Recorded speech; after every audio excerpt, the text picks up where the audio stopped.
Little kids at the Grove, you know, you got any questions, kids? You know, after talking about ponds for an hour, you know, and they're like, why are your teeth yellow? You know, like, I smoke and drink coffee, you know, but whatever. It's just not the same sometimes, telling stories to the camera. But anyway, I gotta share some things that happened to me. One thing that happened to me is I met an alien. And this is a thing that, you know, a lot of people who know me have probably heard this story before, but it was in Mount Prospect out here in the suburbs of Chicago. I was dating this girl. I just met this girl, and I was dating her named Nikki Wall. And her mom, I was like 18 years old, actually. I just turned 18. It was like the fall after the summer when I turned 18. But Nikki's mom was dating this guy named Robert. Okay, his name was Robert Smith. Okay, and he turned out to be an alien.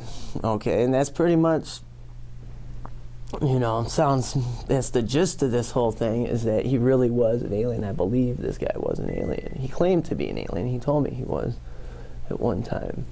But he was her live-in boyfriend, and he taught a new age group like every Monday night. He got like these people together, and he'd teach them about smudging, you know, with the sage, and, you know, powering crystals and stuff, and he'd teach them astral projection and all these weird shit. He never let me sit in, but I kind of would hang out with Nikki and kind of listen in on, you know, kind of spy on it sometimes. But he was teaching.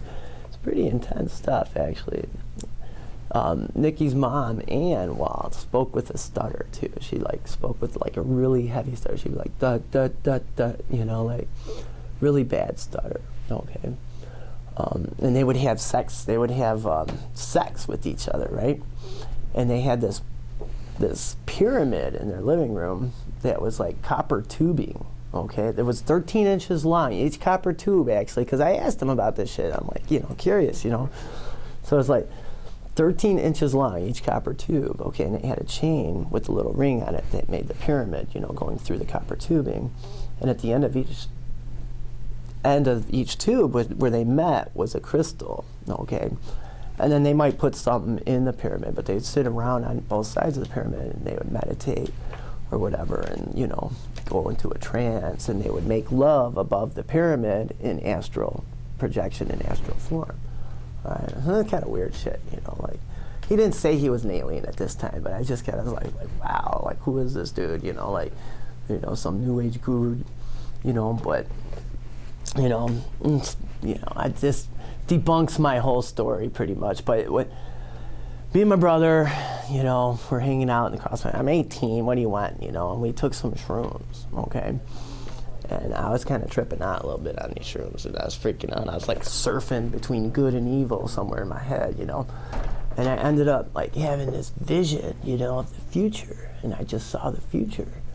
And what it was, you know, I just saw like I had this vision of like O'Hare Airport, like 100 or 200 years from now. It was so weird. It was like landscaped with like where the houses were part of nature. There was monorails and like, you know, planes were like these airships, like big blimps, like Hindenburgs, but they were made from airplanes. They looked like airplanes, but they were blimps tied to these poles. And so it was really weird, really green, you know, it was really cool. But I wanted to share that with this guy, you know, this new age guru. So I took my vision to him, and I like, you know, I'm like, oh my God, I had this vision, and he's like treating it like it's all intense, you know. And he gives me this rock, you know, and I had a friend with me that time too. And he gave me this rock. I spilled paint all over myself, by the way, earlier today. Watercolor, a bunch of bullshit. All right, but this rock was a round rock, supposedly, that he'd gotten from the coast of Africa. It was like a river stone, but it's the only place in the world where they form in the ocean or something, he said. You know, and they had traveled to Africa just to find these round stones. And they were like river stones. I learned about river stones that roll down the river, and they get round. But I took the stone, I just somehow knew what to do with it, and I put it to my stomach, and the energy, the emotion, my anxiety just went through the stone, like filled up the room.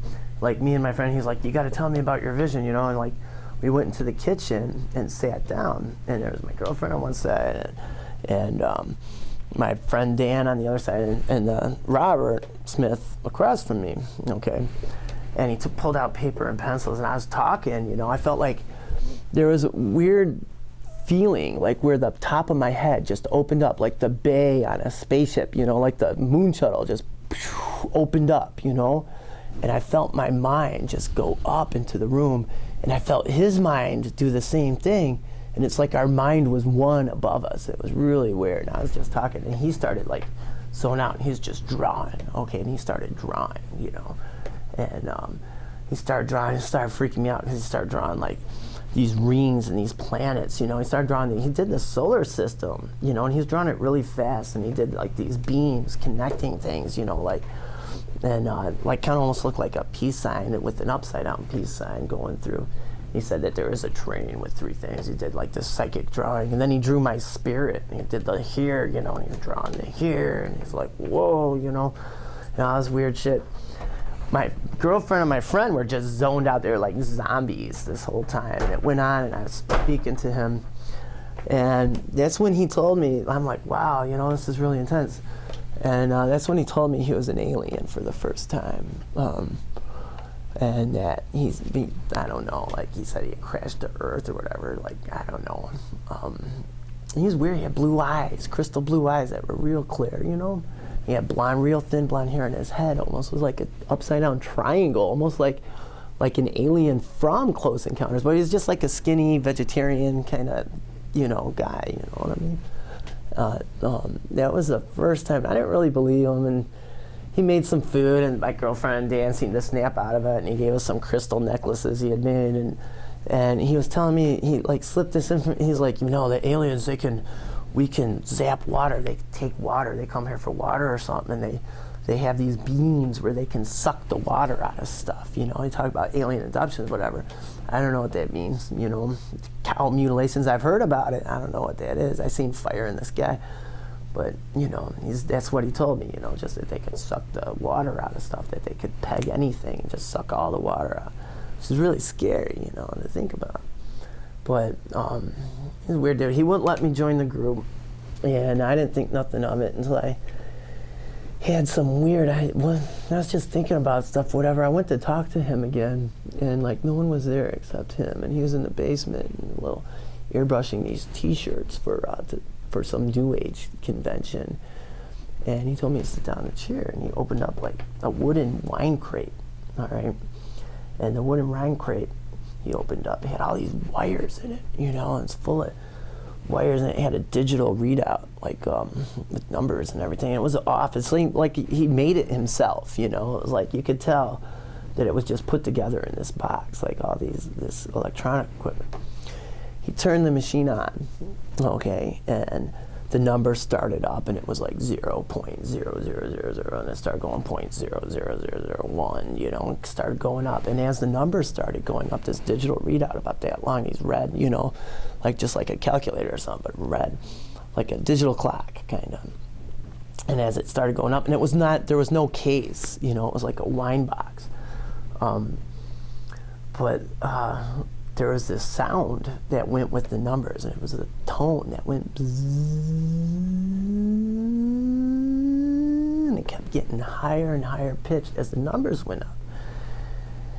And for some reason, my aura, my energy, like your emotion, you know, like when you feel love or butterflies in your stomach, you know, you feel those sensations, you know, of your emotions, you know, all of a sudden I felt like really intense, like I was with the sound, like I was expressing more and more of that emotional sensation as the sound went up, okay, and it kept getting more and more high-pitched and more intense. The number kept going up faster and faster. It was like, zzz, like insane, like this tone that kept going, and then it seemed like I felt like I was going to explode, like spontaneously combust, right? And you know, it was weird. It was like a strobe light too. Like there was like layers, and I felt like it was like a strobe light. Okay, you know, maybe I shouldn't tell this story. I I don't want anybody to get suspicious. I'm very pro-Earth, man. You know, I don't really like this alien stuff to think about too much. But like, those layers went faster, and the strobe went faster and faster till we're in a bubble. You know, it was like time, like still, and the tones, the numbers stopped, and we were just like in this bubble. And I was like, whoa, you know, like. And he just pointed out his finger and he said, "Do you see the black flame?" And this black flame shot out, like this black energy shot out from his fingertip and went down again. And I go, "Yes." And then he turned off the machine. And that just, the whole reality, like boom, like the energy just came down, you know. And that was really fucking weird. And I was freaked out by it. And when he drove me home that night. He had gloves on in his car, you know, like this little sports car. I don't know what kind of car it was. I can't remember. But he had a Banaka thing, you know, like the mouth spray. And he sprayed it in his glove. Psst, you know, this little silver can. Psst, and he inhaled it. You know, and then he's getting ready to drive. And I'm like, "What's that shit?" You know, like, I'm like, "What is that?" And he goes, "You want to try it?" And I go, "I guess," you know, and he sprayed it in his glove and put it up to my nose. And I inhaled it. And oh my God, like, talk about drugs, man. Like, this was like something so healthy. It purified, like, my mind was crystallized. It was like the Matrix, you know, like when they download information in your head, whatever. That's not what it was like, but it was like my mind was like crystal clarity. Like, I was like instant reflexes. You just felt like everything you did was like perfect, you know, like the Lord of the Ring elves versus the human, you know, like they got that magic, that natural. It was just, I felt crystal clear, like I could do anything, you know, like just, you could just had that. And he floored his car. He floored his car as fast as he could. He took off probably like 100 miles an hour through the suburbs. And I was freaking out, you know, just hanging on, but I, you know, was just riding this weird buzz, you know, and he went through a construction site. But that was by my house. They had cut down some woods and were building a subdivision. And these poles were sticking out behind a truck. And he slammed on the brakes at like 100 miles an hour. Went right, and the poles went right up, right to the windshield, right where my head was. And just, he stopped right there. And he just kind of, did he say something to me? I can't really remember if he said something. But I was really freaked out, you know. He dropped me off, and, you know, I didn't really, it was kind of weird, you know. I didn't really hang out there too much. And after that, you know, he like kind of avoided me, right? And they actually moved to Sedona, Arizona. And probably about 5 or 6 years later, I was hitchhiking through there out to California, out to San Diego. And I went through there to see them, and I looked them up, and they had gotten back from crystal mining, and they put me up for the night, but it was different. It was weird, like, the way they treated me. It wasn't nice. And Anne still had her stutter. And all the crystals were on the back porch, this nice mountain ranch home that were energizing. And I don't know, I felt they treated me really, like, weird, like I should go away. And you know, I felt a little put off by that, you know, like visiting old friends, and they're not very hospitable, you know, but you're hitchhiking, I don't know. I was kind of in a bad state, but I don't know, I just felt like, I don't know, I took a crystal from him. I took an amethyst crystal from him. There are so many, it's not like a big deal. It was a nice piece, but like, there were so many crystals out there, I didn't feel like it was like really stealing, you know. I just felt like, well, I love you guys, I want to take a souvenir, you know, but like, you know, I think I asked for a crystal and he won't give me one, I think. But anyway, I was out in the desert on the California border after that, and you know, with the crystal, and I was hitchhiking in the middle, like that's Death Valley pretty much, and this car drove up, and it was a VW Bug.